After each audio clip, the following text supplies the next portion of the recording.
So I was doom scrolling, aka just regular scrolling on Twitter, X, and I came across this post from the ACLU, which says, breaking today. The Supreme Court ruled today that cities can punish unhoused people for sleeping in public, even if they have nowhere else to go. We cannot arrest our way out of homelessness. And then this person says right underneath, so long as billionaires are allowed to purchase many millions worth of single family homes, the homeless crisis will get worse. Hey, guess what?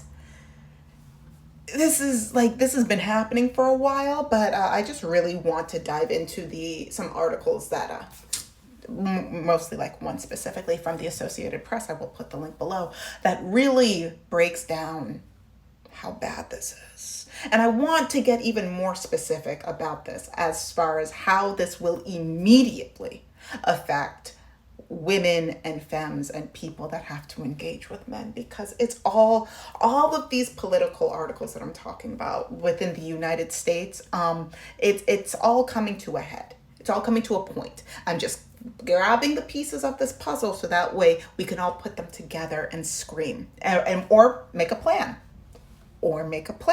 So for those of you who are new here, hi, my name is Shayna. I'm a journalist, which means I'm sweaty all the time. I also talk a lot about decentering men, child-free living, all of that great stuff. So if any of that sounds like a vibe, please like, share, subscribe, and let's dive in. Let's start with the title, Divided Supreme Court Rules in Major Homelessness Case That Outdoor Sleeping Bans Are A-OK.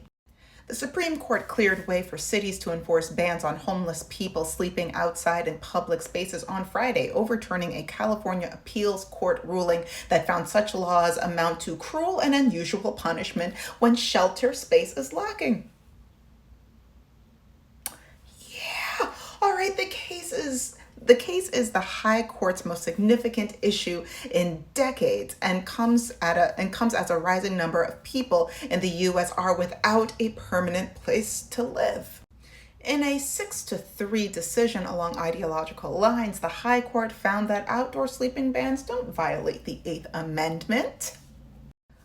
Right at the top, Western cities argued that the ruling made it harder to manage outdoor encampments in public spaces, but homeless advocates said that punishing people who need a place to sleep would criminalize homelessness. In California, which is home to 1/3 of the country's homeless population, Democratic Governor Gavin Newsom said that the decision gives state and local officials the authority to clear unsafe encampments from the streets while acting with compassion. This decision removes the legal ambiguities that have tied the hands of officials for years, he said. Quick pause. Tensions flared when crews dismantled a homeless encampment on Skid Row. Air 7 HD showed one dump truck's crane grabbing one encampment's canopy tent, which had apparently been constructed with a raised floor and walls. The homeless need tiny houses on the public sidewalk, and so that we can live better and get off the ground. So I built my house right here on wheels, and I was going to start building them for the homeless, and they don't want tiny houses here. According to city officials, this was a routine cleanup conducted by the sanitation department. LAPD did not comment on the cleanup, but said they were standing by to protect crews. We have to end Skid Row as we know it and not allow people to suffer and die on the streets. Now, was that acting with compassion? When they took a woman's home, that was her tent, the woman that was initially talking, was that acting with compassion when they ripped the walls apart, twisted them, and then lifted the floor off as she watched, as the rest of her community, fellow community members watched, as the work that they put into creating some semblance of home was just picked up by a crane and thrown in the garbage? They were still houseless. The only thing that changed about their situation was that it got worse. We're going to be jumping ahead a little bit because there's a lot that I want to discuss about this. Sleep is a biological necessity, not a crime, says Justice Sonia Sotomayor. reading from the bench a dissent joined by her liberal colleagues. Homelessness is a reality for so many Americans. Punishing people for something they can't control, like homelessness, is cruel and unusual, she said. She warned that striking down the Eighth Amendment arguments against camping bans likely won't end the fights over the ordinances in court. Los Angeles Mayor Karen Bass, a Democrat, criticized the majority ruling, saying cities shouldn't attempt to arrest their way out of this problem or hide the homelessness crisis in neighboring cities or in jail. Circling back to that in a second. The only way to truly address it, she said, is to connect people with housing and services.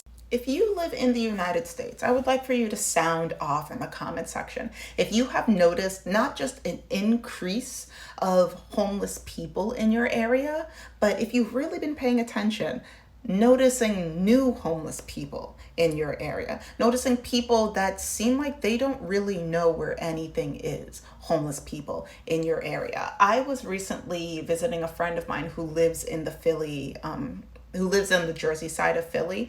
And as we were driving around, and she's always clocking, paying attention, right? And she's like, there's a lot more homeless people here, and they're different. Like, they're different people here. She's like, where are they coming from? What has been happening? And I can only speak for cities like Newark, right? Newark is, like, I spent a lot of time in Newark. My mom used to work in Newark. They used to ship homeless people from Newark to other parts of the United States. Literally just anywhere. They would put them all either on a ship or on a plane, and they just send them off somewhere. Just keep them going, right? It's disgusting and it's terrifying and it's so inhumane. And I think that this is happening on a more widespread basis now than ever before. And as I've said in other videos, and I'm happy that this mayor mentioned it here, homelessness crisis in neighboring cities or in jail. At the end of the day, the United States is in late stage capitalism, which means that the prison industrial complex, the means of getting more for less, the least that you can get the most more is by free labor. Right? Which is why slavery is the basis of the United States. Now, slavery was not dismantled. It was just reconfigured into the prison industrial complex. Slavery was never ended. So the more people that we can get in jail, the healthier the prison industrial complex would be, the more things that people are able to buy in order to try their best to keep themselves from not being homeless or put in jail or try to keep their heads above water, all of that, right? So this homelessness crisis affects everybody. This is a study from the ACLU about the correlation between domestic violence and homelessness, with a special interest on how this affects women and mothers. I'm going to be sharing some stats from this. Let's start right over here, right at the top by that dot in the corner. A lack of alternative housing often leads women to stay in or return to violent relationships. In Minnesota in 2003, for instance, 46% of homeless women reported that they had previously stayed in abusive relationships because they had nowhere to go. In 2003, in Fargo, North Dakota, 44% of homeless women reported that they stayed in an abusive relationship at some point in the past 2 years because they did not have other housing options. Now let's look at this little black box. In 2003, survey of homeless mothers around the country found that 1/4 had been physically abused in the past year. Right over here in San Diego, almost 50% of homeless women are domestic violence victims. In fact, this number is actually much higher due to women's reluctance to report domestic violence because of shame or fear or reprisal. That number that is already significantly lower jumps exponentially when it comes to marginalized women. We are, especially Black women, are significantly less likely to go and report because nobody believes us anyway. Let's look at some other stats from other parts of the world. There was a lot of focus on California. Let's spread it out, right? A study of family homelessness in Massachusetts found that 92% of homeless women had experienced severe physical and or sexual assault at some point in their lives. 1/3 of homeless women are current or recent victims of domestic violence. Right up here in Minnesota, 1 in every 3 homeless women was driven from her home by domestic violence. Right over here in 2003, Chicago, 56% of women in homeless shelters reported that they had been victims of domestic violence, and 22 stated that domestic violence was the immediate cause of their homelessness. Let's even look down here. In Missouri, 27% of individuals in homeless shelters were survivors of domestic violence in 2001. Making domestic violence the primary cause of homelessness in the state. I'll be linking all of these things that I've been talking about below. Here's what I want to talk about. This is not a thing that is just going to affect men. This is a thing that puts women in immediately dangerous situations. Immediately dangerous in the house and immediately dangerous trying to leave a dangerous situation. It's a terrifying situation from all angles. It's truly giving women, or like femmes, people that are in relationships with men, one of two options if things go south. It's either stay in a violent, toxic, terrifying relationship, but have a home, but maybe die, but have a home, or try to leave, potentially become homeless for a period of time, and then depending on the state that you're in, become a slave to the prison industrial complex in the hellscape that is the United States. It is, you see why I'm sweaty all the time? You see why I just schwitz consistently? And now something else that I strongly recommend as many women, people that date men, please, heads on a swivel. I'm bringing out the handy dandy notebook because I don't want to. There will be a rise in hobosexuals. For those of you who are unfamiliar with the term, hobosexuals are men who do not have places to live. They just go from woman to woman to woman because they don't have homes. Your home is now their home. They got squatters' rights.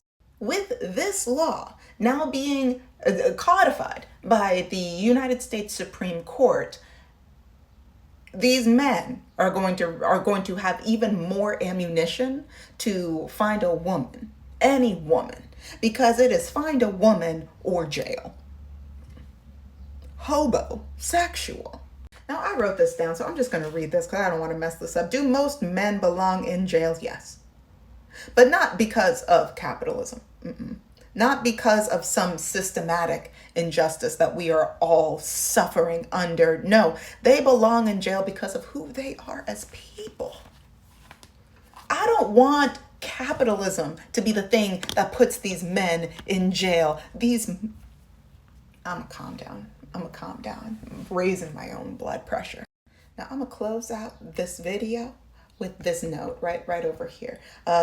How this plays into the ruling against no-fault divorces is going to be interesting, and by interesting, I mean terrifying. All of the puzzle pieces that I've been talking about on here, and I might be making more videos about all of these political puzzle pieces and how they directly affect women now. Not in 5 years, not in 6 months, not after the election. No, right now. Right now, I'm going to be talking about this as they come out right now. And if you guys come across any pieces of news where it's like, Shayna, I think this is a puzzle piece, tag me, link me, call me, beat me if you want to reach me. If you want to page me, it's okay. I will be screaming somewhere, but listen, I just do that now. So yeah. And for the no-fault divorces thing, that's going to be coming up as soon as I have that video up. Stay safe out there. Stay hydrated. We gonna be all right. Right? Oh my God, I'm getting sweaty again. Okay, I'ma go. Before I go, here's one thing to lighten up the day, I guess. So I went to Marshall's because I'm stressed. Also, I needed things, but also I'm stressed. So I want to show you some of the things that I got at Marshall's. One, as a Jamaican, you have to have Jamaican castor oil. So I now have so much of a refill, so that way I don't need to buy any more when I go to Spain. Huzzah. Now, as you can clearly tell right over here, my last period punched me in the pores, right? So what am I gonna do to try and like get all of this situated? I finally got myself a cleansing oil. I'm going to be one of those Korean skincare girlies that does the double cleanser, because enough is enough. I'm trying to be sexier. Not sexy, already made it there. Sexy.